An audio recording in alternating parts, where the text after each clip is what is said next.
Eat well, move more, stress less, and love more. Dr. Dean Ornish.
Hi, I'm John McMahon, and it has been my honor to be your host of the 9-part docuseries, I Thrive, Rising from the Depths of Diabetes and Obesity.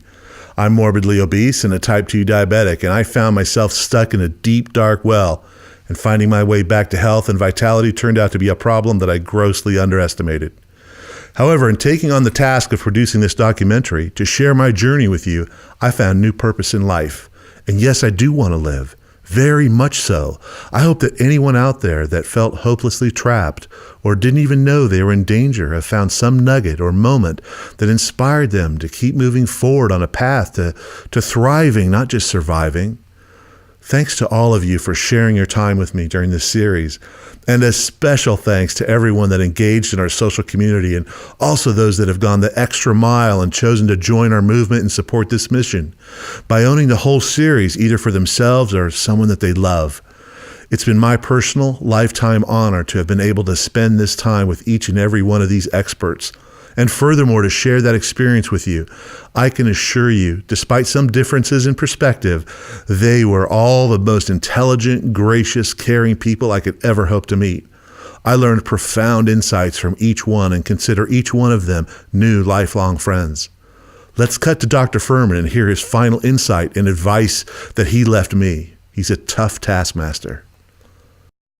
I'm saying that this American diet is not just destructive to a person's health, it's destructive to their brain, their emotional well-being, their concentration, their intelligence, and of course eventually it does result in them becoming demented and losing their brain. If they don't die young, they will eventually lose their brain function as well, and it's more needless tragedies people have to have.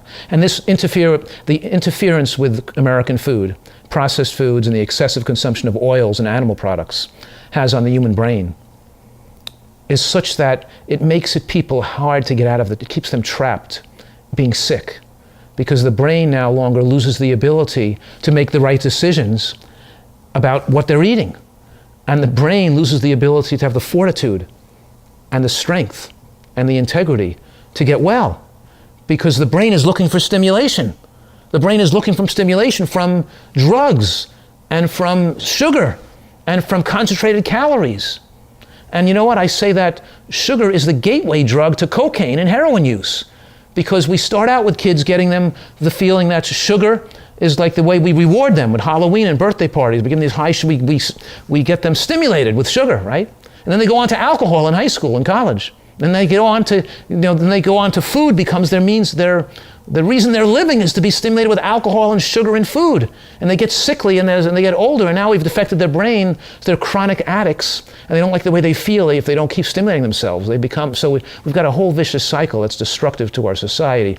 And we're not going to solve these crises through the government or through, who's paying for the healthcare dollar or how we pay for it. The problem is we have too many sick people. We have too many medical tragedies. We have people that are suffering too much, and more medical care is not going to undo the suffering, is not going to undo the tragedies. We need people we need better self-care. We need more information. We need the proper information to give out to our population. It has to be a joint effort among our educational system, where we have to be learning reading, writing, and arithmetic and nutrition in grade school. It's the most important thing that affects our life. We have to change the kind of like the kind of, you know, culture of our society, where we're not just living for stimulation through alcohol and through drugs and through food anymore. We have to recognize that we're in control of our health destiny. The medical profession has to start teaching people that you don't have to have heart attacks and strokes and diabetes, and that lifestyle medicine is the first step for every person. We need medical authorities, we need politicians, we need celebrities, we need, you know, sports figures, we need educators, we need everybody jumping on the bandwagon, advocating people change the way Americans eat, and this concept that being an overweight American is normal for our population. We have to now try to get people in great health, motivate, excite them, and educate them, and inform them on how destructive the way people are eating, the American way of life, the style of eating that Americans adopted, how destructive it is to our whole nation and to people. And how it produces crime. It makes people more prone to have criminal behavior. There's more, and diabetics have more higher risk of violence too, because they have more risk of depression, more aggression, higher rates of violence. It's very, very sad. And so we're talking here about some areas of the country that are food deserts, where people don't have access to produce, to fresh food, and they're eating fast food and processed food. It's destructive to their intelligence, for them realizing the American dream. It keeps the people living in inner cities sickly and suffering. It's horrible. It's tragic. We have to all work together and help each other. We have to help each other have access to better food. We have to encourage each other, motivate each other. It has to be integrated in the fiber of our educational system, that people eat better. We have to stop this crisis that's just snowballing to an effect that we're destructive. It's a genocide on our own society, that the way that food has just been horribly destructive to the American way of life and is ruining our country. This fast food, this processed foods, these excess calories, the not getting back to the lack of fresh, natural produce as the primary source of calories is destructive to our society. You know, it's not just the clinical evidence, but the research also shows that. And luckily, as president of the Nutritional Research Foundation, and we published a pilot study, a study where we had diabetics who followed this program for 6 months or longer, and we found that 9 out of 10 people reversed their diabetes within 6 months, and the average hemoglobin A1C at the start of the study was 8.2, and the average hemoglobin A1C at the finish of the study 6 months later was 5.8. So that means 9 out of 10 people became non-diabetic, and some of the people who were considered still diabetic were left only on metformin, and their hemoglobin A1C was still favorable, so you could almost call them non-diabetic or on their way to becoming non-diabetic. So literally, what I'm saying is the vast majority of people become non-diabetic, that in my experience.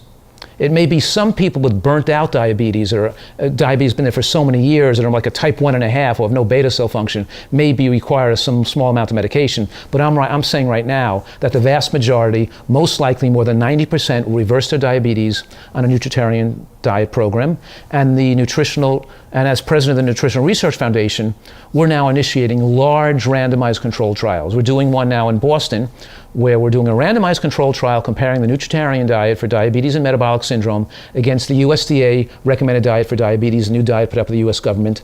And we have people being randomized into the two groups, and we're supplying the food for the first 3 months, and after the first 3 months they are on their own to try to learn how to eat this way. So very exciting, very expensive study being started in Boston. And I'm excited about the possibility of more physicians and more of a population being able to access this information and utilize it to get well. You know, people don't realize that this diet style Americans eat that create an obesity and diabetic epidemic doesn't just result in those problems later on in life. It's not just children are becoming obese. It's that the American diet reduces intelligence in your child, interferes with the child's ability to concentrate in school. We're not just talking about attention deficit disorder, which is linked to that, but even the mother the mother eats in her pregnancy and before conception affects whether her child gets autism or not. The diet the mother eats before conception affects whether a child might get childhood cancer. Eating luncheon meats and high nitrated foods and eating a lot of processed foods and low level phytochemicals in her diet are linked to having a child with an autoimmune condition or childhood cancer. And then your child doesn't do well in school. their intelligence is based on how properly they're fed and how properly the mother ate. So, the problem is the parents are addicted to the American food too. So they think that, they're not able to rationalize the damage they're doing to their own children. Children, a squirrel doesn't become obese in the woods, but if they live in New York City and are fed French fries, in the Central Park or something, in the park, they become obese. In other words, there's no obese humans living in primitive cultures. We're talking here, we have access to natural foods. It's the modern diet that's doing it to people, but I'm saying I'm adding something to it right now. And I'm saying parents should be wary, because even before your kids become overweight, even before they become diabetic, feeding them these high glycemic, greasy, fried, and fast foods and processed foods is destructive to their potential, to their brain function, to their being able to realize the American dream and be economically and emotionally successful in life. If you want the best for your children, you want to give them the best start in life. We tuck them into beds at night, we help them brush their teeth, we make sure they wear their seatbelt, and then we go out and we feed them food that's going to destroy their brain. And and ruin their potential for happiness. Because the parents are drug addicts, are food addicts themselves. So we've got to change in society on very different levels here. We have to recognize that birth defects are linked to what the parents ate, and that what we eat doesn't just affect our own life, it affects the life of our children and future generations. There's even studies that show that your unhealthy diet could affect your grandchildren's health 2 generations later. You follow that? I discussed that in my book, The Fast Food Genocide. I discussed how the unhealthy diet based on processed foods and animal products can have a negative effect on your genes that are passed on to two generations. And we have to stop this, and things are going to get worse. We're going to see more childhood cancers and more autism and more problems with intellectual and attention deficit dysfunction as we continue to have, go on and on for generations eating this way. We're destroying it's destructive to our own families' lives. And we're putting, so we're really not recognizing how poor nutrition affects criminal behavior, crime, drug use, intellectual impairment, propensity for violence, and how everything in society interacts, and how bad food or poor food intake is a primary causative factor in all these things. And we've got to start with looking at cause here, get to causative factors. The place to start, though, is with ourselves. They always say, put on your oxygen mask on yourself first, and then reach out and help others put on their oxygen mask. Well, that's right. The place to start is with you. Whoever you're listening to me talk, and the place to start is put on your own get in great health yourself, and let's work together. And that every one of us is important to go out there and help other people get healthy, and let's change the direction we've been headed. And let's all work together to get America healthy together. What the health? Do you see that? Absolutely, yeah. The problem with it, and the way it's criticized so much, is because it doesn't address sugar and honey, and it doesn't address processed carbohydrates as being bad, so people are reviewing it as being heavily biased. Because some of the statements, I think the statements were by Neil Barnard, that sugar is not the enemy, it's animal products that are the enemy. And he can't just say they're both bad. No. And that made a lot of people reject the whole movie. They look for one reason people look for one flaw, and they take that flaw and use it to reject everything. You know what I mean? And it's not a conspiracy. It's not a person sitting there who's running the NDAA trying to stop it. It's just they don't know. They don't know. They don't know. They just don't. And they accept they respect the medical profession, and they respect authority. And with the center, and they have to, and this is seen too fringe. It's not that it's a conspiracy theory. This is fringe thought. This is not central thought in America. It's too far, and people just don't think this way. Here we are.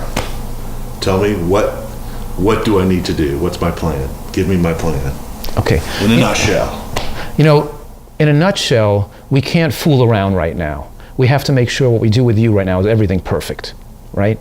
Because you're at a crossroads where you're at a serious state. So I have like an emergency diet plan for people like you. Emergency for heart disease, emergency for diabetes. So we accelerate your reversal of condition as fast as possible. So we can't fool around with what we're feeding you. No 5% of this or 10% of that. You just have to strictly stick to a diet that's, a salad and a vegetable bean soup as your first meal of the day, and you use a little bit of nuts and seeds in the salad dressing. We'll go over that. So you have a salad and you put red onion on top, or scallion, sliced tomato, shredded arugula or shredded cabbage on top of the salad, some beans on top with a bowl of vegetable bean soup. We'll have, with maybe, and then you could have a small amount of berries. So so probably feed you 2 meals a day. That would be your meal number 1. And vegetable, and the dinner meal will also be a vegetable meal, probably a woked vegetable dinner with snow pea pods, water chestnuts, broccoli and shredded cabbage or Chinese cabbage, or bamboo shoots. Nice healthy vegetable wok with a 1/4 cup of water and 2 tablespoons of like a Thai woking sauce or a Mexican woking sauce, or some will give you a sauce, a low-fat vegetable-based sauce with a nice big vegetable dish with little raw vegetables with a dip, maybe a hummus dip made with eggplant hummus dip, or maybe a little salsa dip for some dipping raw vegetables, snow pea pods, and and peppers and things like that, and raw broccoli into a meal with 1 piece of fruit for dessert. At dinner time. So we'll make you a diet that's so simple to follow and so simple to make that you prepare the soup on the weekend, you make the salad dressing 2 types, make 1 salad dressing on Wednesday night and 1 salad dressing on Sunday night, or you could use my bottle dressing or something. But the point is, we'll make the diet so simple, so easy to follow, and give you different sauces and different dressings to change around, but make it so there's no confusion. You just know exactly what to eat, you just follow the plan, and you will see most rapid results, and you'll see great effects. You'll feel great, you'll sleep well, you'll have energy, and your diabetes will melt away as quickly as possible. Your circulation will improve, your immune system will improve, you'll fight the risk of infection. Because we have to get you to lose weight relatively rapidly. Because just the extra weight, just by its physical size of the blood vessels, the compression on the blood vessels by the fat, the atherosclerosis, or the fat on the inside of the blood vessels, an impeding flow of blood, getting oxygen and nourishment to your tissues like your toes and your brain. So we're doing an emergency program right now to have you lose 15 pounds this month, let's say, 10 to 15 pounds each month, to really get your blood flow to increase and to increase the nutrients in your tissues, so we can perfuse your toes and perfuse your brain and get your pancreas function again with a high nutrient diet. So right now, I'd like to work with you, focused on very little, so we're really not using rice and potato and flour right now. But you can use peas, and you can use some raw, you can use some... Peas are my favorite vegetable. Yeah, and you can use a little, winter squash or butternut squash a couple times of the week. And we can use peas, and we can use a lot of eggplant dishes, and a lot of green vegetables like snow pea pods, and broccoli and string beans and artichokes and asparagus. A lot of green vegetables in your diet, but mostly green vegetables with most of your starch coming from beans. or bean burger or tofu or tempeh, or like a bean chili. Like a salad with a chili, or a salad with a soup, or a salad with an eggplant hummus, or a chili dip, or something like that, or a bean burger, or a tempeh burger, or something like that. So we'll make you a diet where there's very little of the the higher glycemic vegetables, like potatoes and rice, and very little grain in it right now. I prefer you to be on 2 meals a day, where your first meal is like 10 o'clock in the morning and your last meal is at 5 o'clock, and you don't eat after 5 or 6. Go through the whole night, because we do without any sugar coming in. Get a little exercise and movement in the morning before you start to eat your first meal of the day. And then you're going to see it's going to be very simple to follow, and don't make a decision about what to eat. Don't make choices. You have the food prepared for you. You know what you're supposed to eat in advance. And if you don't have the food available and you're traveling, you don't eat it. You don't eat. You either have this food or you have nothing.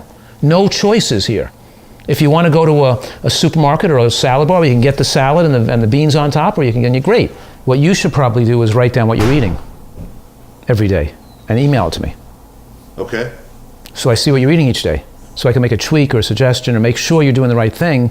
So we make sure every day counts to save your feet, not get infected. You're in an emergency situation right now to make sure you're okay. I'm this far from osteomyelitis in one toe, right. Which is, I should be at home on, Right. Well. So you should tell me, so I should see everything you're doing. Okay. Just to make sure I could still tweak it in some way, I have kept in close touch with Dr. Furman, and he was very stern when I reported any deviation from the plan. In any case, I'm on my way, and with so much support, Dr. Furman was not the only one to offer me their personal assistance along the way. Each expert shared their time graciously and gave me their best wisdom. They were all amazing. I remember something that Chef Michelle Irwin said to me that I'll share with you. We'll hear her parting wisdom and then finish our series connecting with just a few other thrivers out there in all parts of their ongoing journey to rise from the depths of diabetes and obesity. I see a society where we are so busy that we don't even give ourselves enough time to care for ourselves. We give everything to our job, others. We really don't have those values of what it really means to sit down as a family and fellowship with one another. We're constantly checking our Facebook. We're constantly texting someone, checking email. What's the next thing I have to do? Just this urgency. So we grab food, we stand up, we eat. We don't prepare meals. We don't even think about that time factor, right? We're gonna spend time with, what am I gonna eat today? What am I gonna put into my, how am I gonna love myself enough to give myself what it needs? And but so much of this inner turmoil comes from this voice inside of our head that I'm not good enough, I need to be this, all this future, I need to do this, I need to do that, and I need to be better, I need to have this. And we're not really living right now. We're constantly in the future about worry, or we're in the past about woulda, coulda, shoulda. And then we're stuck here in the middle trying to figure out where we fit. And so we eat quickly, we grab a bag of chips and some dip, and we go sit in front of the TV and we veg out, right? We get lost in hypnosis of what they're gonna feed us. You know, it's called programming for a reason, right? We're being programmed into going out and buying quick foods and things like that. But so to slow down just enough to really deal with issues, addictions. You know, we eat foods to cover our pain. We don't think we're good enough in our own head. You know, if we really listen to that voice in our head that tells us these things, would you ever be friends with somebody like that? No. So we talk to ourselves like we're our worst enemy. And God doesn't do that. That's the enemy doing that to us. And we are our worst enemy. And so we have to realize that first, love and forgive yourself for things that you haven't done perfectly. Your past, your parents, whoever it is, we don't forgive people. We hold on to it and then we punish ourselves, or we punish others by punishing ourselves. And really, that's not love. Love is saying, you know what, I'm gonna put good things in my body, and I'm gonna forgive myself for the things I didn't do, or I wasn't, or I could have done better. I'm just gonna live today and just take this day as its own potential. And if we could do that, just one day at a time, I know it sounds so cliche, if we could just say, you know, today I'm gonna eat really good, and I'm gonna give myself that time to exercise, and I'm gonna drink water, and I'm gonna eat right, I'm gonna sleep, I'm gonna go to bed early, I'm gonna give myself that time. I'm gonna give, if I do that for myself, I'm gonna give it to others naturally. So then when we get together as a family, we're gonna put ourselves the no cell phone zone, right? You put all your cell phones down and we're gonna fellowship and we're gonna get to know you. And you know, this disconnection that happens in society where we just get on Facebook and we can be this picture on Facebook that everybody thinks we are, you know? But the truth is we don't have the full body shot, right? We only have this face. Maybe we're smiling, but the full body shot isn't showing the true us. You know, we don't show that true side to us. So we can hide behind Facebook. We can hide behind the television. We can hide by not going out. We can hide by not eating and fellowshipping with one another. So we need to get back to that. And we need to be honest with ourselves and say, you know what? Maybe I'm not where I'm supposed to be yet, but I'm gonna do it. I'm gonna make that step. I'm gonna just do it today. And then tomorrow I'm gonna wake up. I'm gonna do it tomorrow. And then the next day, I'm gonna do it. I'm gonna be happy, but I'm gonna just start today. And I'm gonna work on connecting with my own self and not hiding behind all this disconnection that we're bombarded with. This is your life. And we only have a little moment in time. And so I would just encourage you that you can do it. It's not hard. You know, you think about this New Start lifestyle, the principles, they're all free. You can rest for free. You can make if you grew your own food, that would be free too. So I guess it's all free unless you have to buy your food, right? But I would tell you that no matter what, this is a journey, and you can do this, and it starts with one single step, and it takes a commitment every day, and all sometimes you can do is just get up and breathe, and just get up and breathe, and just walk. Get up and make something healthy. And if you feel like you can't do this, then you call us, and we'll be there for you to help you get through this, because it is something that it's a collective effort. And if we can encourage you, and if you feel like you need a recipe, then you call me. I will get you through that. You have this decadent chocolate cake recipe you need to convert it to be vegan and healthy. I want to help you. And so that's what I would encourage you to do. Eat to live and give your best to others. You know, time, love, and prayer. Those three things will really carry you through this process.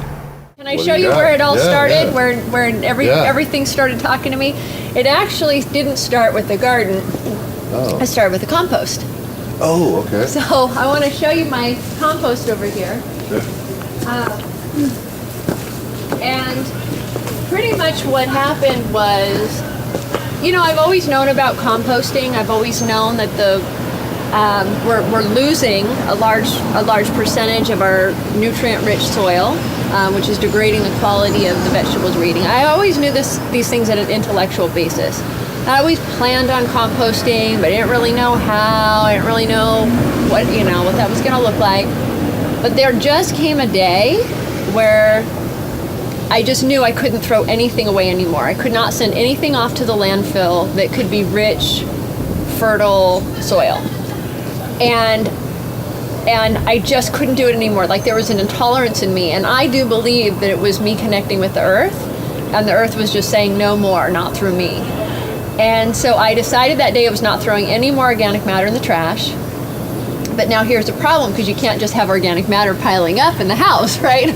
So that day I started researching compost solutions. I live in an urban area, so I knew I didn't really just want to pile in my yard that might attract rodents or who knows what. I don't know if it really would, but I didn't want to take any chances with an open pile. And also, I know me, and I know that if it's going to be a lot of work and I'm going to have to get out there with a pitchfork and turning stuff over, like, probably not going to happen. So I did all my research, and I found, for me, what was going to be the easiest, cleanest way and most efficient way to compost. So this is my compost tumbler. Let's look at it. And I just recently changed it. So this side of the tumbler, it's actually already cooking. So it's full, and we're just letting it cure right now. What's cooking? Well, actually, it's probably not hot enough to be cooking, but it's curing now. So I've been filling this side of the compost for some time now. So if you look in here, it just looks like good brown organic matter for the most part. If you put your hand, It's like walking through the forest. yeah, if you put your nose in, it'll smell like the forest floor. Like, it feels It's warmer. pretty warm, right? It feels really warm. And you can put your nose in, and it just smells like you're in the woods. It smells like It smells exactly like if you're in the woods. right? Yeah. So people have this idea about compost, that compost is going to stink like garbage. Yeah. But in reality, if you do compost correctly, it's not supposed to. No. So it's just you got to get the right formula of your nitrogens, your carbons, your water, and your air is the main ingredients. And then, of course, it has bacterias and funguses and stuff that well, some people use starter mixes to get their compost going, but really I've just found this stuff just sort of naturally finds its way. The Right. bugs and the critters find their way in there, and they do their thing. So we just recently started a new, this one got full. So the batch that was in here curing, I recently used on some beds over here where I planted some corn. So every time I plant new vegetables, I give it compost. So you can kind of see some little eggshells there underneath the. Whatever. They won't hurt. They won't hurt anything. No. The eggshells don't really break down, but that's okay. They just put them in the soil. It doesn't really hurt anything. So this is a new batch. So you can see. You have a thermometer. You have a thermometer. it's supposed to get hot. You can feel heat coming out of it. Right when you opened it. Yeah, ideally you'd like to have it in the green zone. This probably doesn't have enough nitrogen, which is like your greens in it. But you can kind of see there's some undigested things, some citrus peels and some greens in here. Right. And there's some fruit flies flying around, which usually once the compost gets going, you really don't have. Then they go away. Yeah, you shouldn't have fruit flies and stuff. But we're just, this batch we just started, so it probably needs a little nitrogen to get it cooking. Once it gets in the green. What would you add for nitrogen? Nitrogen's your green, so we're gonna make a salad tonight for dinner, and there'll probably be a lot of scraps from the salad. And what about your lawn cuttings? Lawn cuttings are great for compost, and they compost down really, really quickly. I don't put them in here just because this really is intended for me to have a way to have my kitchen matter not go into the landfill. If I put, this wouldn't be big enough to put all of my grass clippings. Fortunately, in the city of LA, though, we're able to put our grass clippings in a green bin, and it does get composted by the city. And actually, we can actually go pick up the compost to use in our gardens if we want. I have no way. So, yeah. In LA, that's awesome. LA, that's right. I mean, a lot of people don't realize. No. A lot of people know that the gardener puts the compost at the curb, but they don't realize that they can go pick up. Wow. The organic matter and use it in their garden, and I think it's free. That's awesome. You just have to go drive out. It may or may not be convenient for some people to pick up, but it's free. So I don't have it handy, but if you want, I could go get I keep just a little stainless steel tub by my kitchen sink, and that's where we put our organic matter, our food scraps, basically. Oh, then you bring it out here. Yeah, and then every couple days, I just bring it out and dump it in here, and then I add to it. Over in this bin, in the fall, I usually rake up some brown leaves and put them in here. So when I put the green, nitrogen-rich table scraps in here, I also will put some brown matter. The brown matter gives it the carbon. Wow. So are these all from last fall? Yeah, those are from last fall. Wow, I still have a bunch of them in there. So yeah, they've lasted quite a while. So what happened for me was I started the composting. I just got the big impulse that I needed to compost and that I wasn't going to throw anything away anymore. Right. And so it started with the composting. But then after I started composting, then I decided, well, I have a lot of rainwater that's just pouring off my roof and ending up in the storm drains. And then I later water my lawn and my garden with the tap water. And it didn't make sense that we're, sending all of this water down the storm drains to go out into the ocean when we actually need it. So then I decided I was going to get rain barrels. Oh, cool. And the city here actually provides us with a rebate. So I got them almost for free, these rain barrels. So I can show you my rain barrels. Yeah, let's look at the rain barrels. That was the next Rain thing. barrels are cool. Yeah. So I've got 4 rain barrels. Each one holds 55 gallons. And so every time it rains, we collect water here. Since I've got 4, that's every time it rains, we collect 220 gallons of water. So how long does it take to fill one of those up when it's raining? Well, it depends. On average rain. This is coming off the main roof here. And so these will fill up pretty quickly. The one on the front porch, it just has a very small roof there, so that one takes quite a bit longer, and the garage roof takes a bit longer as well. Okay. But I'll be honest with you, I find that we actually don't capture most of the water. This fills up, and then there's an overflow spout here where all the overflow goes after it fills, and then that water is still going into the storm drain. So, ultimately I'd like to have a drainage field and have water actually being collected, and there's different solutions that I haven't gotten to yet, but it's been an evolution. It's been just like one small thing at a time. I make one change, and what I found is that when I do one thing, every day it makes me feel like I'm being a positive impact in the world. So like when I come out here and I put my compost in the compost tumbler, I Get a can, little serotonin hit or dopamine yeah, hit, whatever. yeah. I feel like, hey, I did something good. Like I Yeah. didn't fill up the landfill. Makes you feel good. It makes me feel good, and it makes me feel like even if the rest of the day didn't go how I want it to go, Right. I did a little thing of impact, you know. Or when I water my, Oh, so this is, you got a tap here? yeah. So you just, you know, and then you turn it on, and you get the water out of here. And I don't use this on a lot of my vegetable gardens. I'll use it on my flowers.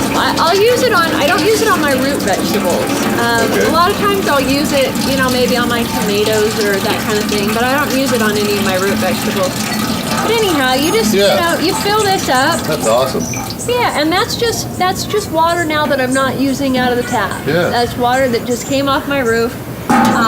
You know, but then I can go and, 55 gallons. yeah, 55. And we've got 4 of them, so 220 Wow, gallons. that's a lot. So it is. You don't And this think about will how much last water a while. you usually use. Yeah. And this time of year, we're not getting a lot of rain, but over the winter and in the spring, you know, by the time this would empty, we'd have rain again. And so, you know, Really? yeah, so probably for a good 4 to 6 months. And that's right at the beginning of the planting season, so it's like the timing is perfect, right? Yeah. Yeah. That's Yeah. cool. So Well, it's let's go good. see the garden. Okay. Yeah, so then it all evolved. I've always wanted to grow my own food. I'll be honest, the first spring, so it wasn't this spring, it was a year ago spring, planted all these little starts and almost nothing took. Oh, no. So, you know, didn't really, you know, bought all the soil, put in the boxes, you know, got all this organic soil, ordered all the seeds. I mean, put a lot of time into it, and it didn't really take. But we kind of got a little bit of a late start for Southern California. Well, then in the winter, we had an amazing crop. So then it felt like a big success. And I've been taking little workshops from a master gardener, and I learn the little tips and tricks, and I do what he shows us to do. And Well, show us a couple of the tips and tricks. yeah, a couple of the tips and tricks. Well, one of the things that he... Well, I see the straw. This looks cool. Yeah, I feel like I'm at a little, you know, kind of a fall festival, you know, hay barn or something. Yeah. You know, I just put this down to kill the grass. It's not really a big deal, but I was... It looks nice. I was noticing the grass wants to keep coming up in my vegetable bed, so I just put this down to get rid of the grass. And it also will create mulch that then I can use in the garden. So let's see what we have. These tomatoes are all pretty much done, and the plants have died off. So these tomatoes are just all pretty much going to be removed. I have some new ones over here. So what's left over here is just some of my herbs. I've got rosemary, basil. Yeah, I smell the rosemary. I love that smell. It's really strong. That too. smells good. It's my favorite. Yeah. I have a rosemary diffuser in my kitchen. Oh, do you? It's like an aromatherapy. Well, I'll give you some swigs of rosemary to take home with you. I used to pick wild rosemary near where I used to live and just put the sprigs in my car Yeah. to have the car smell fresh. Yeah, that's a nice way to do it. I have some lavender too. Yeah? I'll send you home with some rosemary Cool. and lavender here. Yeah. Okay, So, and then I've got basil. Now, when you eat basil, once it goes to flower like this, it's not really good for eating. It'll be real bitter. all right. But I just let this, I've got more basil than I can eat, Sure. and the bees love it. And I'm trying to support the bees. Attract the bees. That's right. The bees are struggling. So the bees have been enjoying it. So I just sort of let these, Right. I have some others that I eat, but Right. these ones I just let go to flower. And Oh, I see over there. yeah. We've got some spring onions, which we're going to pick these and put in our salsa. Oh, they look good. Yeah. These are ready to come out, probably. Wow, that's going to be so good. Yeah, these will be real good. And some red peppers. Yeah, we've got. They look good. Oh yeah, we can actually Yeah. pick these. Do we have a couple? Yeah, let's pick them. These Yeah, ones are these are Japanese peppers. They're shishitos, so they don't really get too spicy, but they're pretty tasty. You can pick that one, or here's another one. Yeah. Perfect. Yeah. Let's see what they taste like. You like it? I do. Yeah. I had some banana peppers, but I picked them the other day, so I don't have any banana peppers growing right now. But grow a lot of parsley. Parsley. We're gonna put that in our salad. I gotta get my Are those scissors. two different parsleys or cilantro or? Yeah, I've got a curly parsley and a Italian parsley. Thai basil. And I've got Thai basil right here. It went to flour as well, but I know. Can you it still smell smells it? real good, yeah.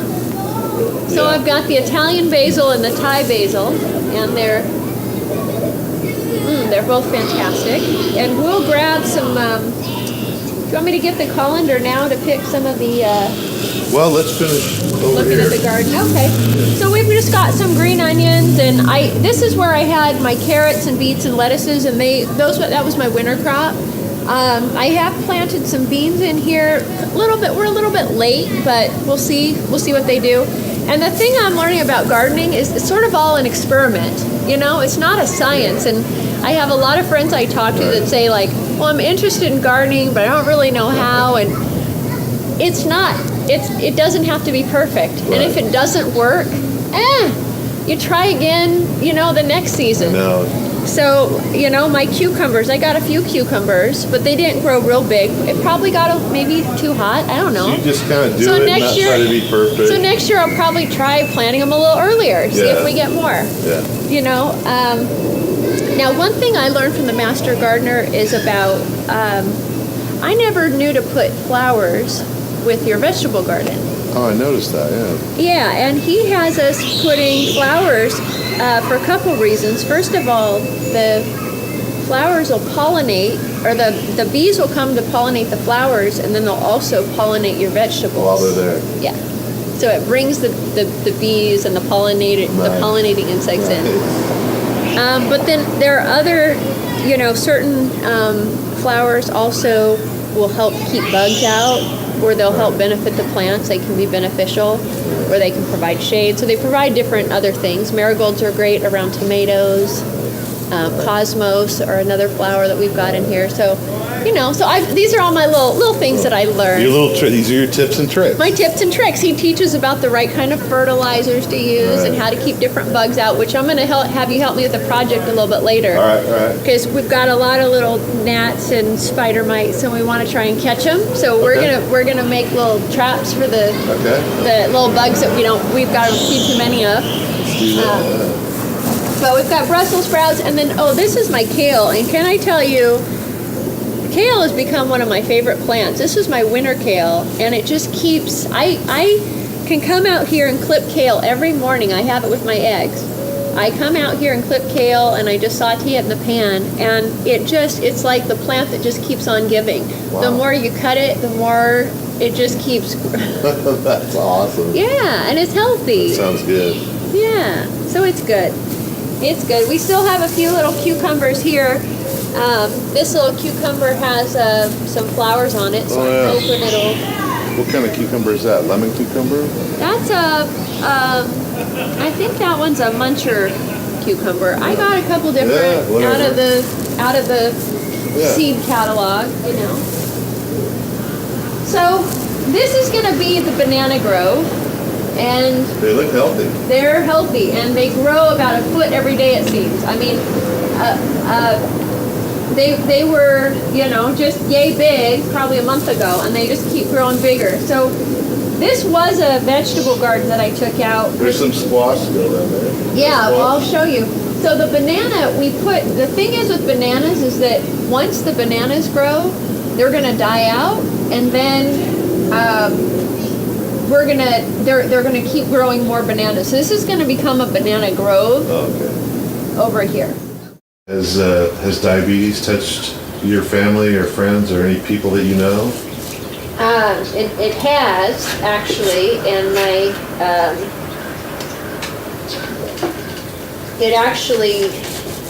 my grandma was diabetic, and she had a lot of health problems as a result. I just remember growing up, the numerous, she had strokes, heart attacks, and, in her later years, she had to have one of her legs amputated, which... That's terrible.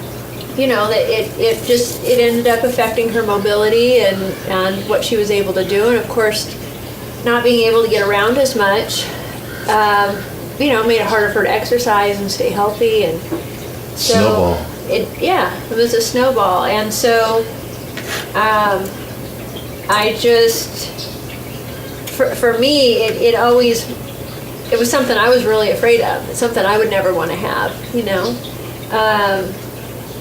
just because I saw all that she went through with it, and all the ways that my grandpa cared for her and Right. helped take care of her and whatnot.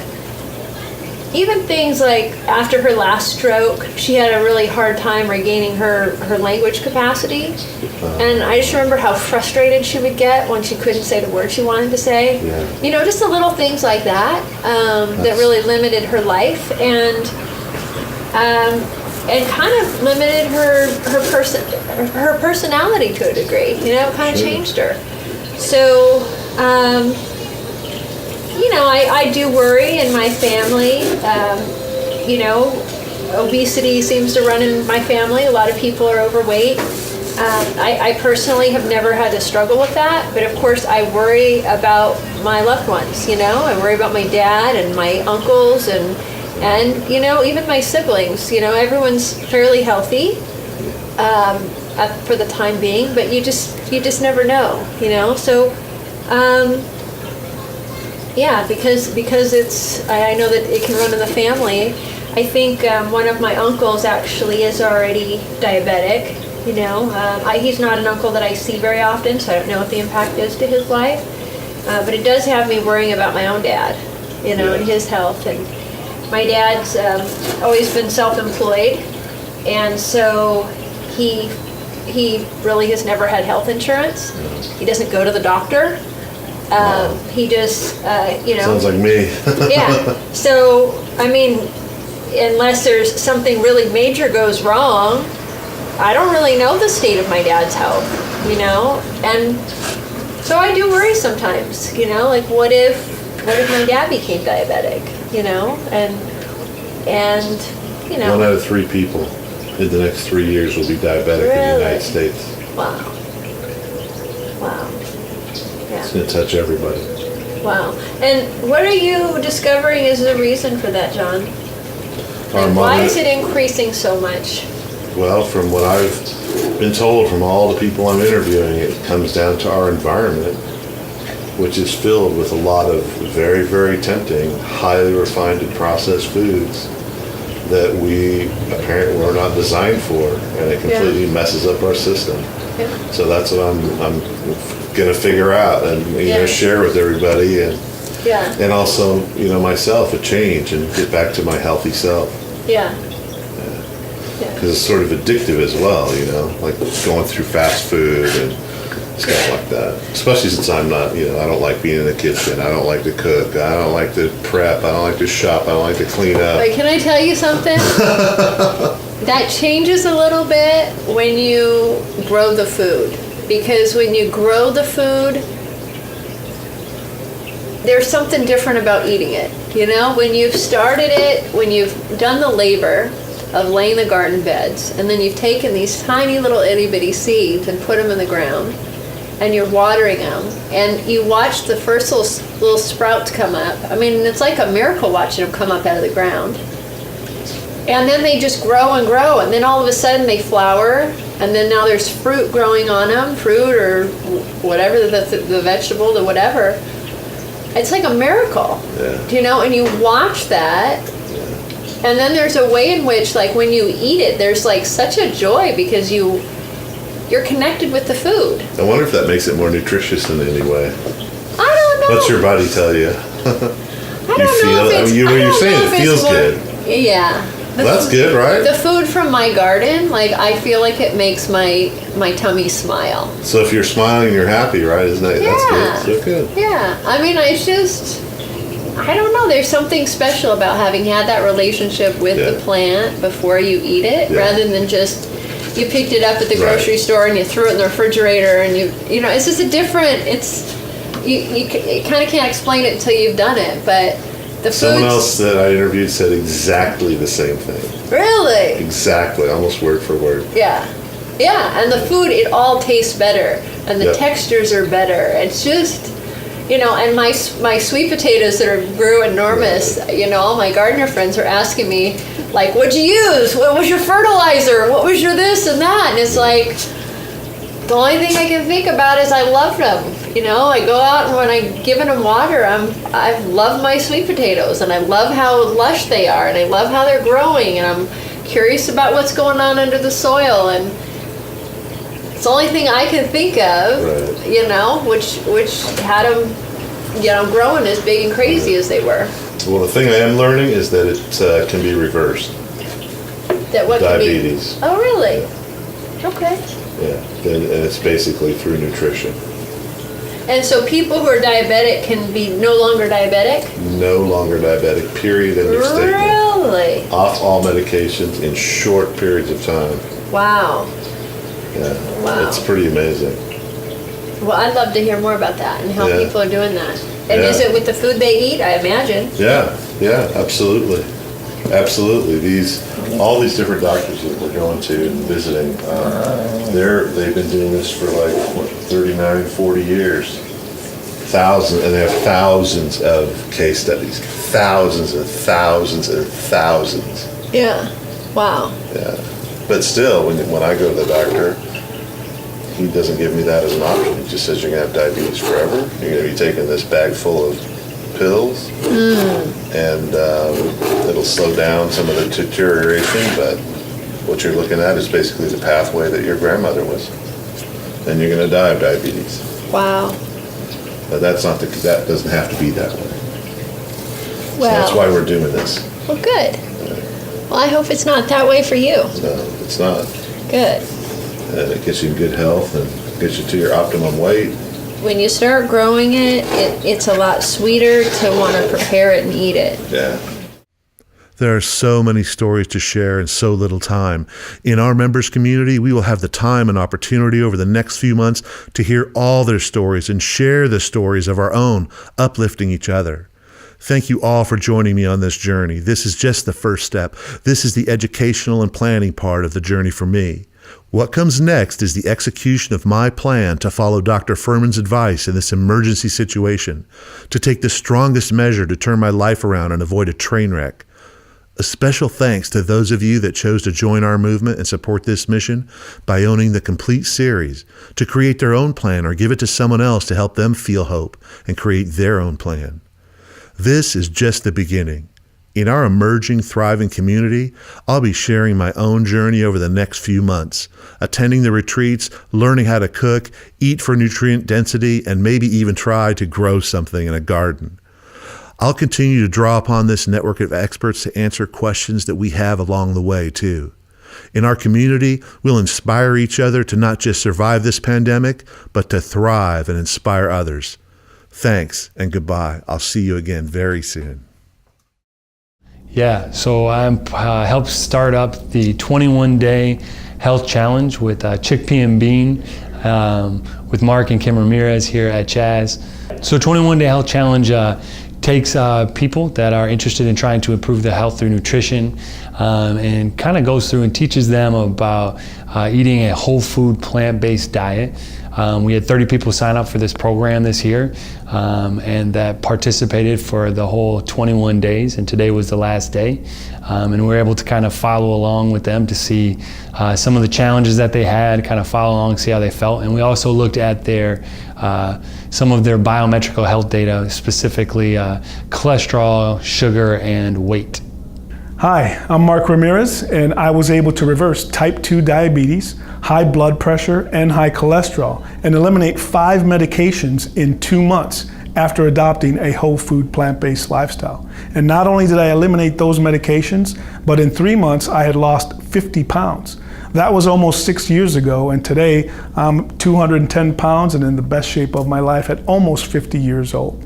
So when I look at this journey and where we were and how we got to where we are today, I'm Mark Ramirez, a Mexican family. There were many kids, 8 brothers and sisters, and my mother, and everybody was diabetic. Okay, so big line of diabetes in my family. I grew up believing that this was genetic, that there was nothing I could do to control this or stop this. And so what we did was my mother, she fought with diabetes for 33 years. She ended up having a heart attack. She was ended up with dialysis 3 times a week. She had a heart attack, high cholesterol, high blood pressure, all the normal standard American diseases we see today. And ultimately at 61 years old, she needed a double bypass, and she never recovered from the double bypass. She passed at the young age of 61. I look at my oldest brother, David. David was 41 years old when he died. He battled with a 9-month bout of pancreatic cancer. David was diabetic for approximately a decade. High blood pressure, high cholesterol, multiple medications. I look at my twin brother, Joe. We're both 49 years old right now. Joe had a heart attack a little over 2.5 years ago. He's diabetic, high blood pressure, high cholesterol, multiple medications. My little sister, Sandra. Sandra's 48 years old right now. Diabetic for 14 years, insulin shots, high blood pressure, high cholesterol. My little brother, Martin, he's 44 years old right now. Martin has battled with diabetes for approximately 31 years. Martin's had his right leg amputated. He's had a pancreas and kidney transplant. He's legally blind. He does dialysis 3 times a week. They just took half of his thyroid because they found some lesions on it that they believe to be cancer. And he takes 25 medications every single day for all of these conditions. So unfortunately, he's in poor health right now. My story is I was diagnosed with diabetes in 2002. It was no surprise to me because all my brothers and sisters, they were all diabetic, right? Including my mother. So I was not shocked. I began to take my metformin, and as time grew, then the dosages of the metformin would go up, and then it was, hey, your cholesterol is high, so let me give you this medication. Then it was, your blood pressure's high, here's yet another medication. And ultimately it was, hey, your sugars are still out of whack. You're taking all these medications, and so now let's give you some insulin. So I was taking insulin shots. And I was on this path for 10 years. And throughout this 10 years, I had tried to count carbs, count calories, portion control, all the things that we hear about out there. And I might have lost a little bit of weight or felt a little better because, I am losing some weight. However, I was still sick. I was still taking the medicine. So it wasn't until I fixed the food and changed the foods that ultimately I was able to eliminate all these medications. My wife and I, we watched a documentary by the name of Forks Over Knives. We read Dr. Neil Barnard's program for reversing diabetes, and those 2 actions, reading that book and watching that documentary, set us on a new trajectory to where my wife and I, we adopted this on December 3rd of 2011, and by January 30th of 2012, I was off all 5 of my medications. In 3 months, I had lost the 50 pounds, and that was almost 6 years ago. And so here we are, like I said, at the oldest age I've ever been, and I'm in the best shape of my life. Hi, my name is Kimberly O'Brien, and I would love to thank Dr. Bryce. First of all, he's the one that suggested the program because he knew that I needed some help. This has been the most informative program that I've been in thus far. I have lost weight. My numbers are beautiful. Dr. Bryce is proud of me, and now I have dragged 5 of my friends. Now we're all practicing the vegan culture, and I enjoy it. I'm healthier. I'm part of the slow roll. Before it was only 1 mile. Now I'm riding 7 miles. Every other day now. So I'm enjoying it. Weight loss didn't come that quickly, but everything else is wonderful. And I want to thank the program. I want to thank everybody for suggesting this for those that had a little bit of a problem trying to regulate our diet. But because of this, I'm wonderful. Thank you. My name's Terry Salvador, and my background is that I'm a registered nurse, and I've been living and working in Weimar, California for about 3.5 years.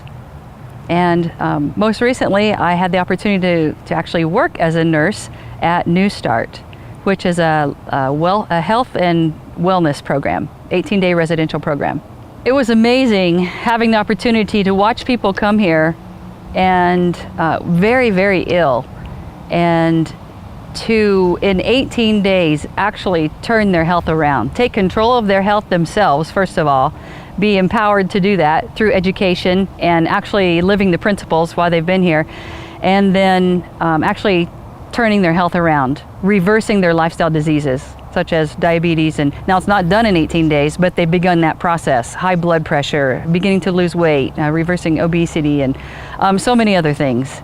And as I have watched that over the years, I had a longing to want to experience it too. I've seen it from the other side. I've taken care of them, gotten to be a part of that great ministry on behalf of those people. But I've wanted to experience it from the other side myself. So now I'm going through it. Recently I had a position change. I'm working at the Weimar College, and it's a little bit more sedentary than what I had while I was at New Start. So I put on a few pounds, and it's kind of double fold. I have some goals myself, some personal goals, and also to get to experience it for my side. And if I can encourage my fellow classmates as we're going through together, I will thoroughly enjoy being able to do that as well. We just build a bond and a friendship that I think will never be broken, as people have been able to actually change their life, and you have a process, you're a part of that process with them. It just connects you. Several instances that I'm thinking of in particular is someone who had diabetes, and everybody around her was having results and she wasn't experiencing results. Her diabetes was a little bit more set in. It was a type 2 diabetes, but she just wasn't getting the drop in her numbers that she was wanting to see. And she was walking and doing all the other things that we have her do, drinking her water and so forth. However, she wasn't participating in any fasting. And it was almost the last week she was here, she decided she was going to try to fast one day. And when she started doing that, things really began changing for her. And it was so neat to see her go from coming without much hope, seeing other people get results, and then thinking that this wasn't going to work for her, to actually just blossoming. And she just went home and continued to lose weight, drop her numbers, and it just thrilled my heart for her to see her face radiating the night of graduation and being able to talk about how her life was changing too. So people's bodies are different. They don't all respond at the same rate. Some get immediate results, right away within a few days, and others it takes a little more time. It depends on how dug in, the disease process is. But the principles and the principles and the thing that everyone needs to do, I don't know what word I'm trying to find there. Everybody needs to do those things. If they continue to do it, if they stay consistent, they'll receive the same results eventually. The first few days of class lectures, people are sitting in there and they're falling asleep and they are tired. They don't have much energy, they don't have much motivation, but they're willing to sit and listen and learn. By the second week, they are spunky, they have more energy, they're sleeping better. They're starting to get off of their medications, or at least having them lowered, and they have a new hope that was not in their face when they first came. A lot of people come with a flat affect and just kind of dull eyes, and by that second week, their eyes are gleaming, their face is glowing, they're feeling better, and they're moving around a lot more. I think that people come here, and when they learn how simple the principles are, and how easily you can reverse disease, Western lifestyle disease, they're just appalled that they're not taught this from their physicians, or more from the community that they live in, from the media, etc. And I think it is becoming more pronounced. People are learning a little bit more, but a lot of times they're just flat out mad because they've spent a lot of their time paying for medication and for services. That is one method of being able to control a disease, when actually if they just followed a few very basic principles, they could actually reverse that disease. So initially there's a little bit of anger, but after they begin experiencing the changes that can take place, they're more motivated to follow it themselves and to share it with other people, to get the word out that they don't have to live on medications forever, that it doesn't have to always involve surgery or removal of body parts, and et cetera, that these things can actually be handled through diet and exercise. People should take the issue of diabetes and obesity very seriously. This is an pandemic in our world now today. The thing that is astonishing is that it doesn't have to be. It's something that people will lose toes, limbs, their eyesight, and live very difficult lives at the end of their life when they don't have to. Neuropathy is one thing that many people are told can't be reversed, but we see it reversed every month here through just basic natural remedies, the use of water. And it's amazing how quickly people respond. I remember one gentleman in particular that had no feeling in his feet, and was walking with his wife one day, and he was complaining they had a rock in his shoe, and he needed to get this rock out of his shoe, and she's like, "Can you hear yourself? You can feel a rock in your shoe." So these things are serious, and people often go to their grave with them when they can actually be reversed through very simple means. The principles, the fundamentals are very simple. New START is an acronym that we use, and it involves nutrition. So healthy nutrition, knowing which foods to choose, eating them in the state that they come out of the ground in or off of the tree in. Exercise is so important. And water, of course, is another thing that's very important, and making sure that we get enough of it. Most people are dehydrated. By the time you're thirsty, you're already dehydrated. So making sure you get enough water. S is sunshine. That stands for sunshine in our acronym. To make sure that you get 20-30 minutes of sunshine a day, because that helps us make vitamin D. T is temperance, and that's making sure that we're temperate in all things, having balance, not having too much of any one thing. Because sometimes, even though we're on a health kick, we can go overboard in that way even. So we want to have balance. A is air. Fresh air is so important. And to make sure that we're breathing properly, to take deep breaths. And if we need to, if we're all hunched over a desk all day long, we need to make ourselves get up and go outside and take a breath of fresh air, especially if we're working in air-conditioned rooms. Sleeping with our window open a little bit at night, having that fresh air come in and recirculate the air in the house. And then rest. This is probably my favorite principle, because it's the thing that can affect us most if we don't get enough of it. And I absolutely loved the process of learning about rest.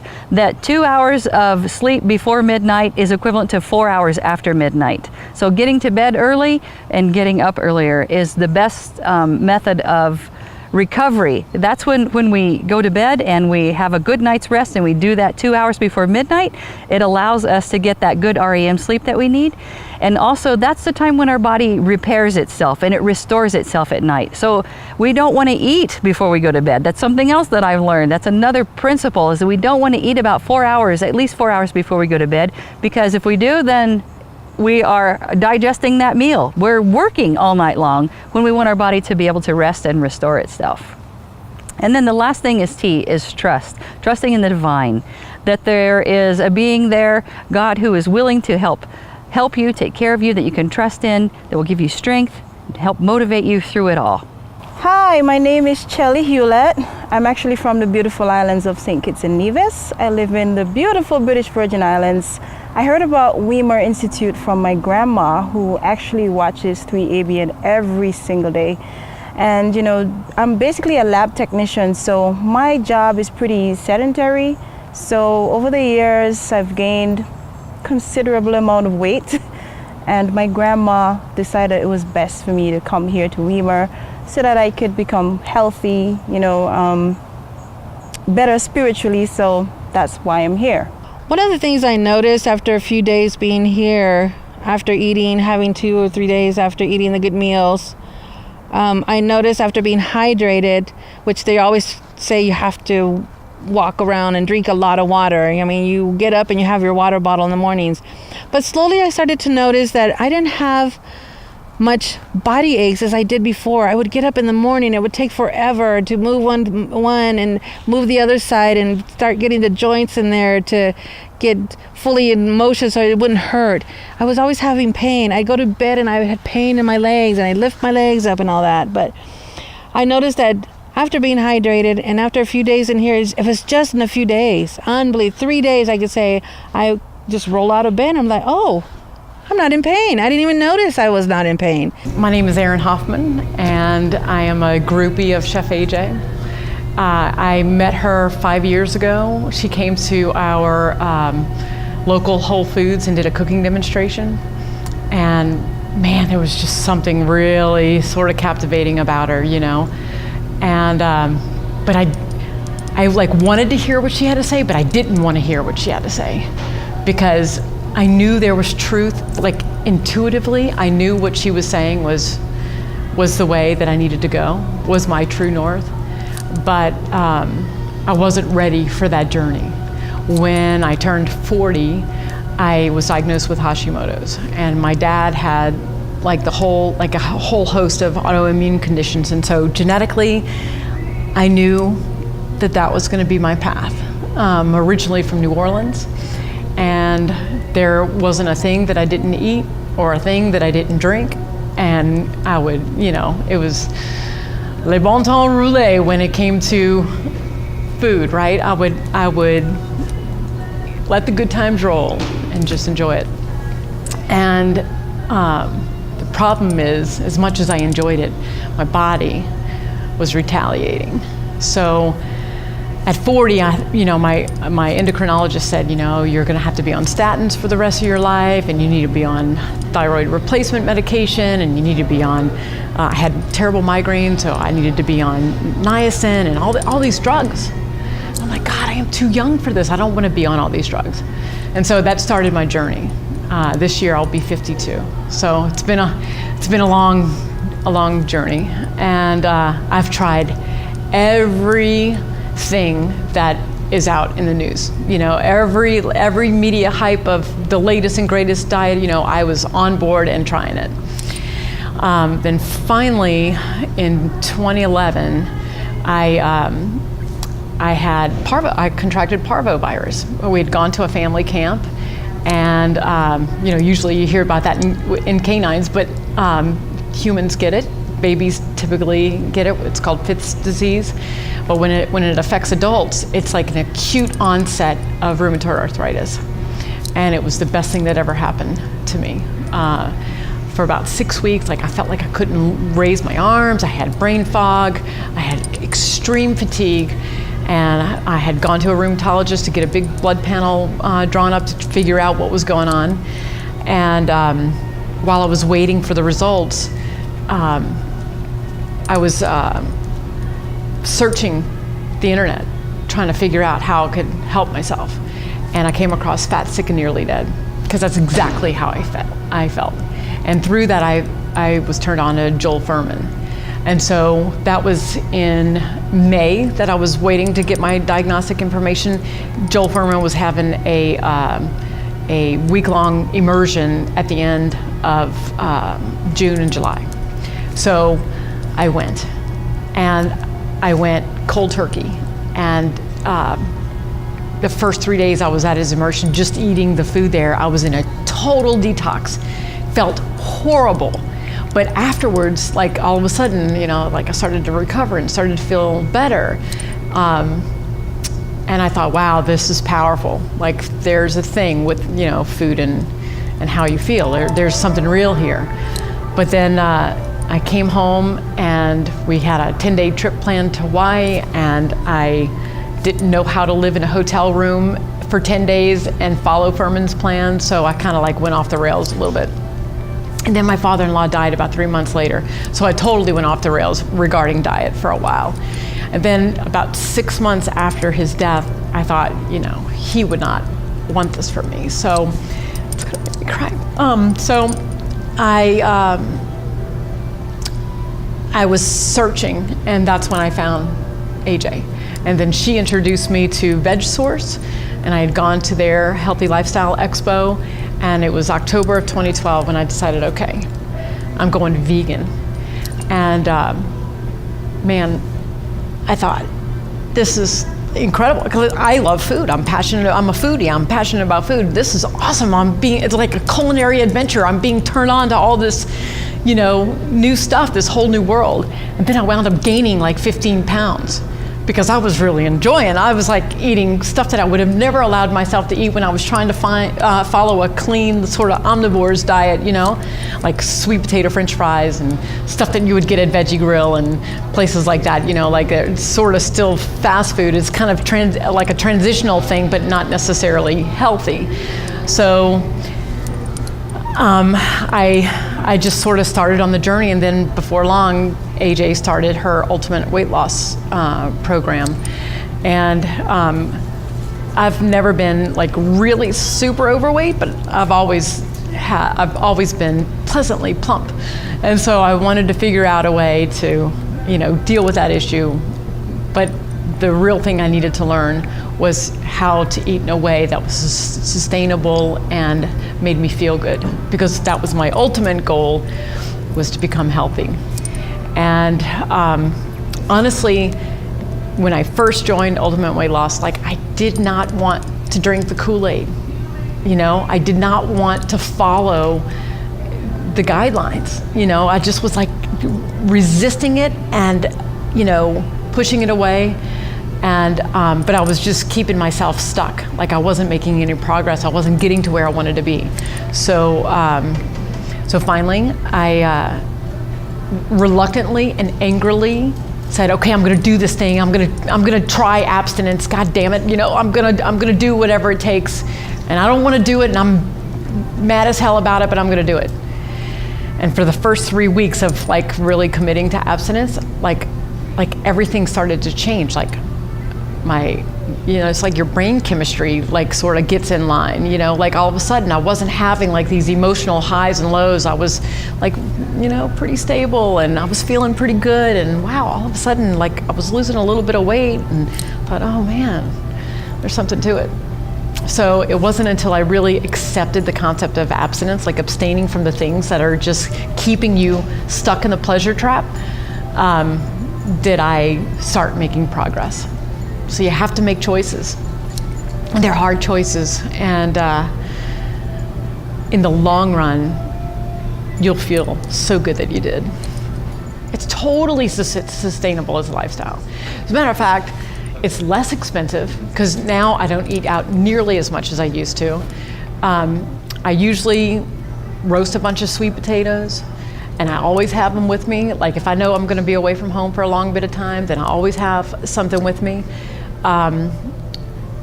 It's pretty easy to steam some veggies and have a potato. The thing that gets, as you're doing this for years, your palate adjusts, you neuro adapt, and you get used to the way food tastes in its natural form. But in the beginning, you have to think about sauces, and so I do use a lot of salsa, and I'll make a mushroom gravy, and I make a no cheese sauce that is a creamy sauce made out of butternut squash, and with jalapeno peppers or chipotle or whatever. And those kinds of things help make the food tasty enough to be sustainable. And now, frankly, I don't like eating out because I can't control what's in it. It's easier for me to just eat before any social event, eat before even going to restaurants, so that when I get to the restaurant, it's just about, pretty much I can get steamed vegetables anywhere. So I'm already full, so to be social and just nosh with people, I eat steamed veggies, or have a garden salad or something easy. Some places are more accommodating than others, and so I always roll with it because I'm already prepared. I've already filled myself up, and I'm good to go. I feel so hopeful because I'm 52. I really feel like the second half of my life is going to be so much more amazing than the first half. It's I found my path, and I have energy and strength. I was never an athlete, but I feel athletic. You start feeling so good, you want to move. It becomes really necessary, and it's man, before I used to try to find, stressed out and try to get to the closest parking spot at Costco. Now I park in the furthest possible place because I want to get my steps in, and there's no stress because I'm not trying to jockey for one of those, it's just things shift, and it's amazing. All right, so hi, I'm BJ Swingle, and I'm 47 years old, and I just lost 60 pounds, and So I've struggled with my weight my whole life, and I first went on my first diet when I was 17 because I was overweight and I liked a boy, and I overheard him tell another boy that I was too fat. So I went on my first diet when I was 17, and my mom made all my food for me, and I didn't have to think about anything.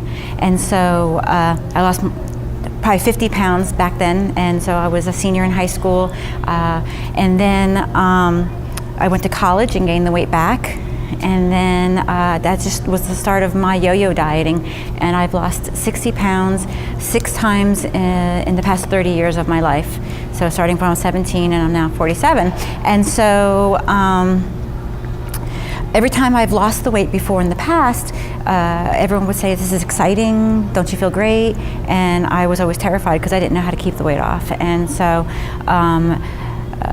my mom, she died when I was 29. She was 53. She had diabetes. She struggled with diabetes for 10 years, and her kidneys failed. And so she went on dialysis and got an infection from dialysis, and she ultimately stroked and died. And so she was 53. My grandmother, she passed away, I think in her mid-60s. I don't know how old she really was, but she had a stroke. And my father died when he was 69 from pancreatic cancer. And I'm at 42 years, when I was 42 years old, I was the oldest female in my family. And so at 39, I had my son, and he's now 8 years old. And I had to change the way I was living, because if I die, I mean, my father, his mother died when he was 8 years old from a heart disease. And I just kept thinking, my son's gonna be 8, and he can't be without his mom. And it really affected my father his whole life, to the point where when he was a parent, he had a hard time parenting because he just lacked the parenting. And so I did Weight Watchers twice, I did Medifast once, I did FenFin once, and I've been heavier more than I've been thin in my life. And when people tell me that I'm tiny now, I have a hard time grasping that. I don't want to hear it. I really don't want to hear it, but I mean, I want to be healthy. I mean, it feels great to be thin, but so about 5 years ago, my husband and I watched Forks Over Knives, and I said I wanted to be vegetarian, and my husband watched Dr. Greger's Top Leading Causes of, and he said, I want to be vegan. So I said, okay, and I didn't know what vegan really was, honestly, and so I just thought it was the same thing, but I did my research, and right away I found Chef AJ and started following her, and I would try it, but then I would fail because, and when I say fail, I wasn't really failing, but the thing was I was still drinking the wine, I was still drinking soda, and I was eating pasta, and I was eating bagels, and I'm 100% Italian. I'm from New Jersey, and so and we eat pretzels. We eat. I mean, it's just all like great food, and you know, it was just so. Anyway, so I'm trying to think what I'm going to say next. So finally I just said, you know, if I'm going to do this, I have to be all in it. I have to be 100% compliant, and I have to understand it. And so I was really listening to everything that AJ said, and I spent like a whole month reading anything I can get from AJ and following her videos and all that stuff. And then I jumped right in, and I was doing the vegetables for breakfast like she suggests. And so the first 21 days, I was really following her program, and like 20 pounds just fell off. And I was just like, this is really easy, I can do this.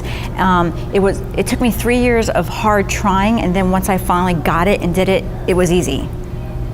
And so the weight just started falling off. And then I got a little cocky, and I'm just gonna have one drink. I'm just gonna have one pretzel. And then I realized I'm a food addict because it excited me. And I was like, ooh, I want another one, I want this. And so then I was like, okay, I can't do that, because I started gaining like a couple of pounds. So then I stopped doing that, and I followed the program again some more, and I lost another 10 pounds. And I was like, okay, now I gotta start exercising. And I got into exercising. And I was never really athletic my whole life. My husband and I met 10 years ago, and I was doing Weight Watchers, and I had lost the weight, and we got into cycling, and I was cycling a lot. And I did do a personal trainer. But I never had the cuts in my muscles like I do now. And the thing was, I think the difference between then and now is I'm not eating any animal protein.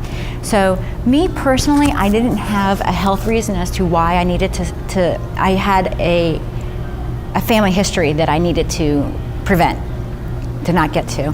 And so then I got into doing some boot camp in our town. We have this thing called boot camp. It's through the community center. It's like $30 a month, and it's like, you know, you can go as many classes as you want. So I got to doing that, and the community is very supportive. And then I got into running. And the thing that's funny is like I can do all this at age 46, 47, and I feel like I have energy. I do get tired. I mean, there's nothing. I mean, I work full time. I have an 8-year-old son. You know, I have a husband. I have a house. You know, and so I mean, I do get tired. It's not that I never get tired, and I do get hungry because I'm just constantly going. But I feel that if I can eat a salad, I feel sustained, and if I eat a potato, I feel sustained, I mean, I just feel like now this is my way of life. Like so now I feel confident that I can keep the weight off because I know and I lost the weight doing this, and I'm just going to be doing it for the rest of my life. Whereas Weight Watchers, I mean, I was moderately allowed to eat the chips, but now that when I got done doing the program, then I didn't want to weigh it anymore. So then I thought I can eyeball the size of the potato chips I can eat. And then before I knew it, I was eating the whole bag. And I just feel like now I know that I just have to abstain from the potato chips, and I have to abstain from the foods that trigger me to binge. And all the other foods I eat are fine. I mean, I'm satisfied. I'm satisfied eating potatoes. I'm satisfied eating beans and salads and stuff. So, yeah. And so, I'm sorry. You feel great. I feel great. I feel alive. And one morning, I love to post inspirational things on Facebook. And the other day, I posted. I just got done doing boot camp, and it was 6 o'clock in the morning, and I posted. I said, I feel alive. Like the air was crisp. I exercised, and I know that I was going to eat. You know, get ready to eat a good salad for breakfast, and I felt alive. It was, you know, and yeah. I first started getting into the Ultimate Weight Loss program, and I was watching the people who had successful stories, and I was amazed by that. And like I was like ask them questions, and I would take those questions back and wonder, you know, how can this work for me? And you know, I would take a piece from one person and a piece from another person, and I would, you know, try to make it work for me and my family. So yeah. For us, it worked because we did it together, and I felt like we grew together. He loved, when we got married, when I went on my first date with him when I was 36, I was at the lowest weight because of Weight Watchers. But then we went out and we were dating and we were going to dinner, and the weight just came back on, and I was terrified because he only met me when I was thin, so I didn't know how. And then we had our son. I was pregnant. I mean, I ballooned all the way up close to 200 pounds, and my first date on him was 120. So I went from 120 to 200, and I was disgusted with myself. But he never stopped looking at me or, you know, touching me differently than he did before. And he never made me feel any different. So he's just a really great guy and supportive. And of course, now I'm losing the weight, and he didn't treat me any different now than he did then. So I don't feel like, I mean, he tells me I look good. I mean, he always tells me I look good. And you know, he's just a loving guy. So that's the support. You have to have the support. You know, unfortunately, I know some of my friends don't ask me to go out with them anymore because I don't have the same lifestyle. But I have a whole new set of friends that we support each other. And so, I mean, my lifestyle is definitely different. I don't go out and drink and party like I do anymore. I do miss that fun, but I also I do that same fun with the other friends while we go for a walk, or you know, this whole weekend is a girls' weekend in Vegas, and you know, there's you can go drinking, you can do all this stuff, but we're just going for walks. We're just sitting around chatting with each other, and to me, that makes me feel good. So I feel that you got to do what makes you happy, and this is what makes you happy. Oh, and so Chef AJ does this, says this comment all the time about like how, you know, if you have a slashed tire, do you go and slash all other 3 tires? And and when she said that comment once, and I started thinking about that, I said, it's really interesting. So I mean, there's days when I binge, and you know, I'm thinking to myself, am I slashing all 3 tires when 1 tire got slashed? No, when that 1 tire is slashed, I gotta fix that tire because I have passengers in the car. I have my son in the car and I have my husband in the car, and I gotta fix that tire. And so, yeah, I mean, I'm doing this so that my son, so I can live longer with vitality to be around for my son. So we do allow him to make some decisions for himself. He's still young. He understands why mom and dad are eating this way. We do encourage him to make better choices, and he does make better choices. But I mean, with anybody, if you have something in front of you and you don't understand other things, he does, you know, do that. And I want him to have, you know, unfortunately, I want him to have a normal childhood and eat the pizza when he's out with his friends.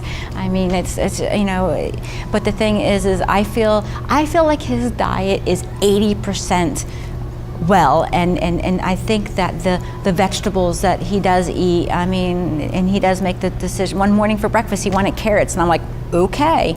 So I mean, he makes decisions for himself. So well, hello, my name is Faith Scott. This is my husband Will. Hello. And our children, Destiny, who's 9 years old, and Jermaine and Maya, they're our grandchildren.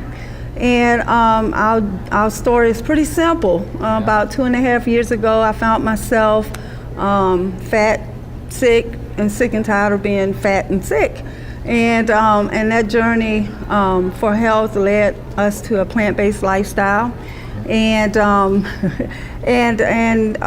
so in the first 2 years of being plant-based, we've been plant-based now for 2.5 years, I lost about 92 pounds. My husband lost about 89 or so, yes. 89 pounds. Oh yeah. But the sticking point for us to live this lifestyle and choose plant-based lifestyle was that our children could also benefit from it. Yes. A lot of times in our journey, we did the yo-yo dieting, and kids could never be a part of it. And they also deserve to have a healthy life too. So we learned that a plant-based lifestyle not only allowed us to have a healthy life, but our children too as well. Yeah. So our entire family is plant-based and have been now for 2.5 years. That's right. Fast forwarding, in May of 2017, we stumbled across Chef AJ. Yeah. And of course I love to cook, but her message was so unique because she didn't cook with salt, oil, or sugar. Right.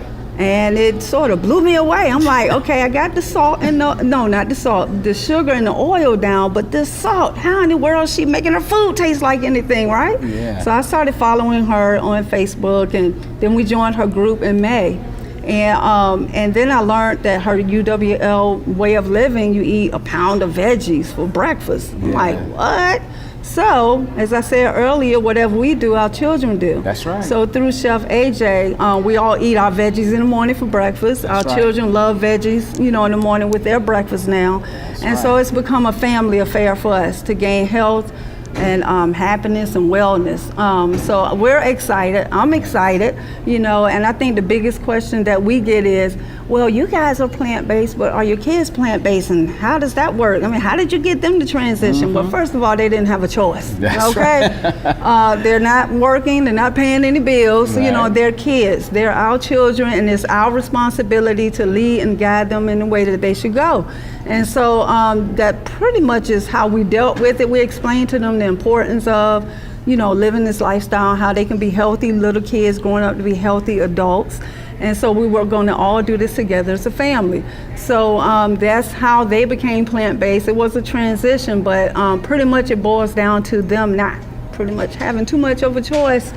This is how you're going to eat, and you're going to eat what me and Dad eat. That's right. And so now it's become a family affair, and they enjoy eating plant-based. And when they realize that they could have, plant-based pizza, plant-based French fries, and even plant-based, hot dogs, which are carrot dogs, it made it very easy because we fixed a lot of comfort food like fries and you know, and mac and cheese that kids love, but just plant-based style. And the food is really, really good. Yes. They love Yes. it, you know, so Yes. they love being plant-based Sure because do. they don't see it as being deprivation. They still have the cookies and the desserts and all that kind of stuff.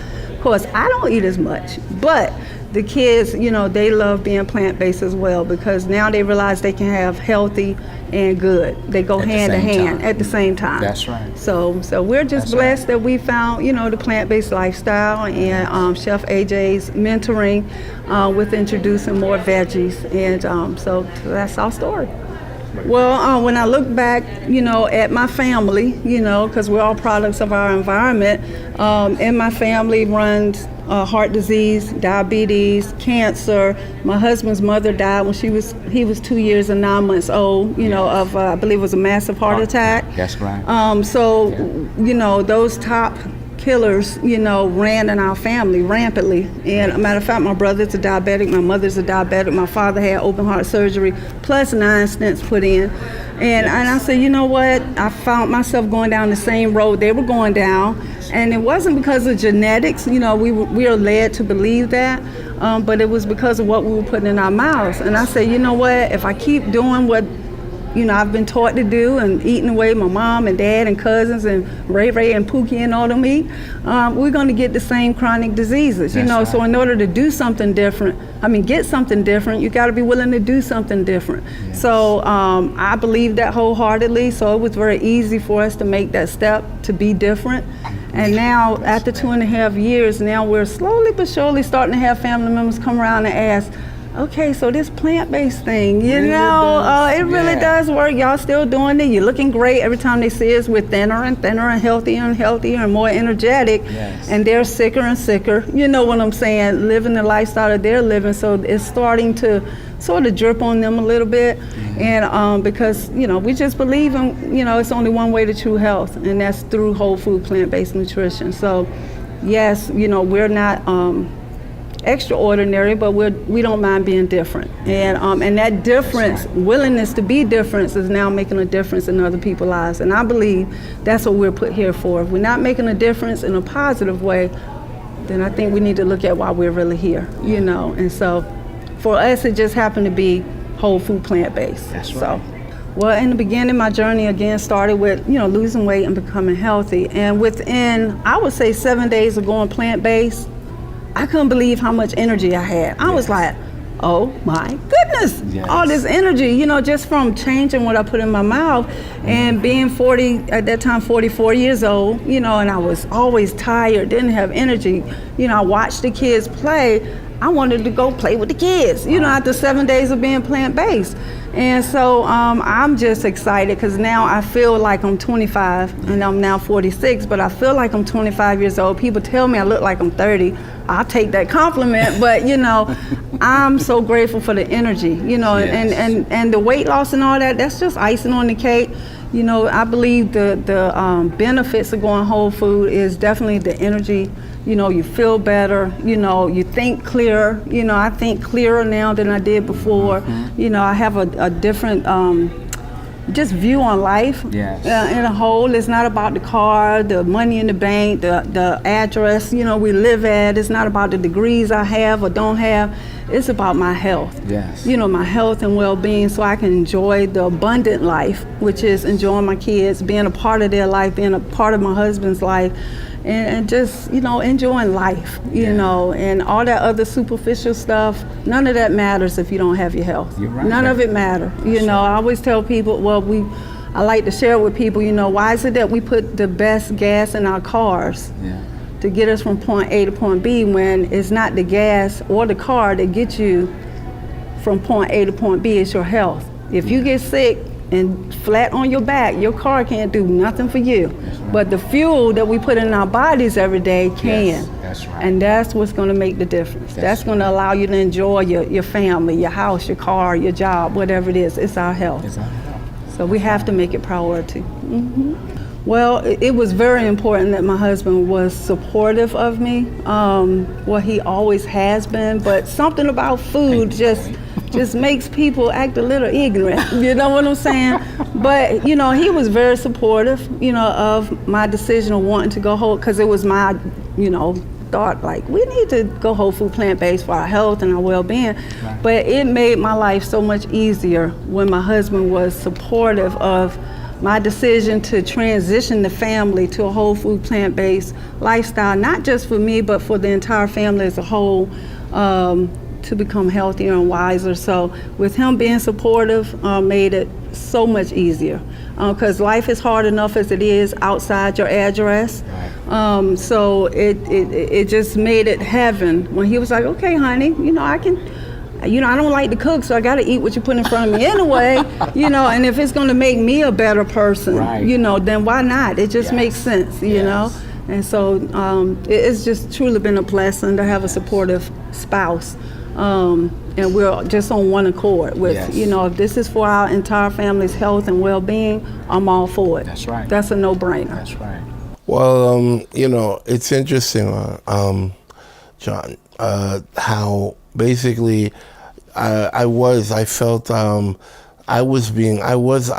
myself. I wasn't able to do the things I was accustomed to doing anymore.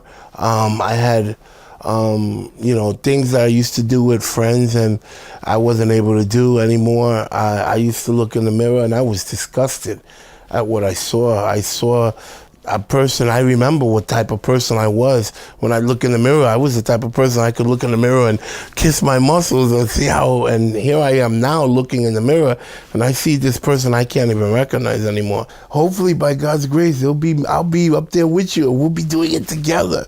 We'll be together and we'll be working together, exercising together, and I'll be like, you see? And I'll be like, I told you so. And we could both and go through this once again. I would love, it would be an honor and a pleasure to go back there and continue to experience the love that I've experienced up there, the food, the nature, the clean air, the water, the lifestyle, getting away from this city and all the hustle and bustle, just to be able to have some mental clarity, spiritual clarity, physical refreshness, and healthy food in your system, fresh air, sunlight, and just to experience it all, a positive outlook, and being in an environment where everyone is eating healthy and you're only going to get healthy counsel, good counsel.